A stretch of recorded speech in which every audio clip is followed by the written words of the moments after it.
भगवत भावना, हम सच्ची भावना अगर हमारी विभत्स वस्तु और प्रेम से होता है, ये पशुओं में, हिंस पशुओं में रहने वाले जो मनुष्य होते हैं, ये अपने व्यवहार से उन पशुओं को वश में कर लेते हैं।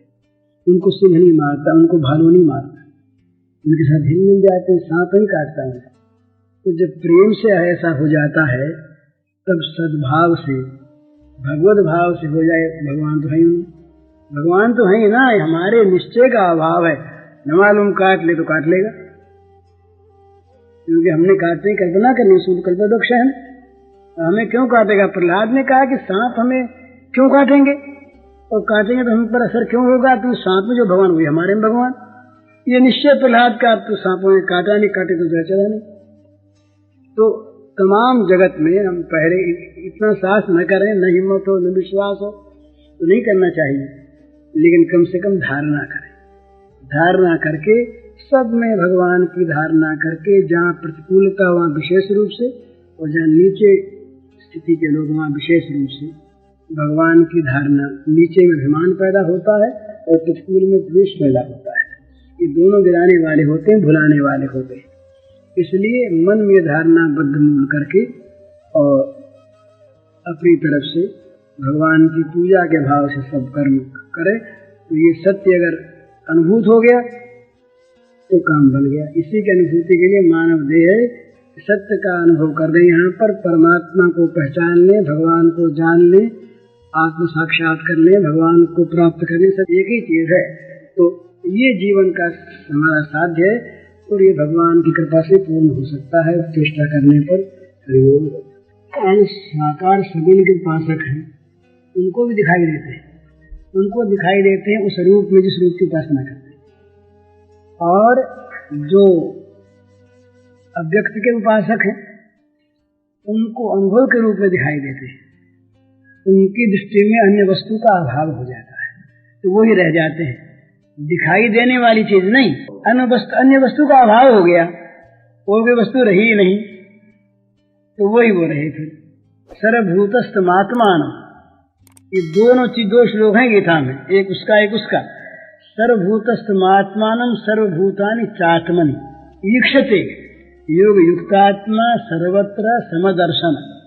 सर्वत्र समदर्शन करने वाला युक्तात्मा योगी देखता है। क्या देखता है? कि सर्वभूतस्थमात्मानं, सारे प्राणियों में आत्मा है, और सर्वभूतानि चात्मनि, सारे भूत आत्मा में हैं। ये तो देखता है, और वहां वो अलग नहीं होते, वो सोशल नहीं होते, वो सोशल, वो उसको देखते, उसको देखते। ये अनुभव है और वहां दर्शन है, बात एक ही है। तो इसमें भक्त में भी और ज्ञानी में भी, जहां तक व्यवहार का ज्ञान है, वहां तक दोनों के व्यवहार अपने स्वांग के अनुसार होंगे। और जहां ज्ञानी को ज्ञान समाधि है और भक्त को प्रेम समाधि है, वहां फिर स्वांग वांग का कोई भेद नहीं रहेगा, वहां यथेच्छ आचरण होगा। जड़ोन्मत्त पिशाचवत, ऐसा लिखते हैं शंकराचार्य कि पांचवी छठी भूमिका में फिर क्या होता है कि जड़ोन्मत्त पिशाचवत, जड़ पागल या पिशाच की तरह उनके व्यवहार हो सकते हैं। और कहीं बालवत, लड़के की तरह लोग समझेंगे बड़ा बेवकूफ है, ये कैसा व्यवहार करता है, बच्चे की तरह से खेलने लगता है, बच्चे की तरह से करता है, लोग समझे सयाना आदमी हो, ऐसे कैसे करता है, प्रौढ़ आदमी होकर। इसी प्रकार भक्त में भी जब भाव समाधि होती है तो बाह्य ज्ञान उसको नहीं रहता। तो जब तक बाह्य ज्ञान है तब तक तो शरीर की क्रिया स्वांग के अनुसार होगी राग द्वेष रहित।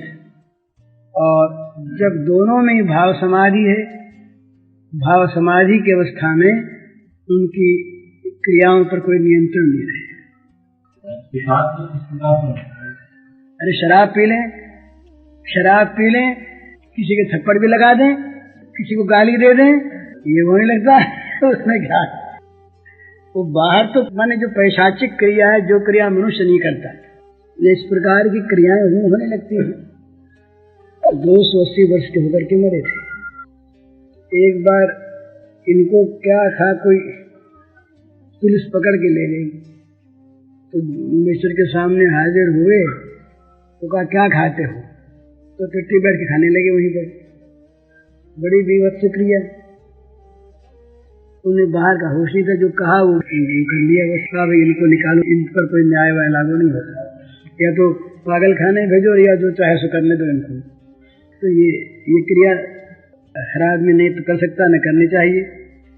ये भूत की क्रिया है। भूत लोग जो है उसके लिए माना कुछ भूत निष्ठा खोजी होते हैं, और मनुष्य तो जो क्रूर लोग हैं वे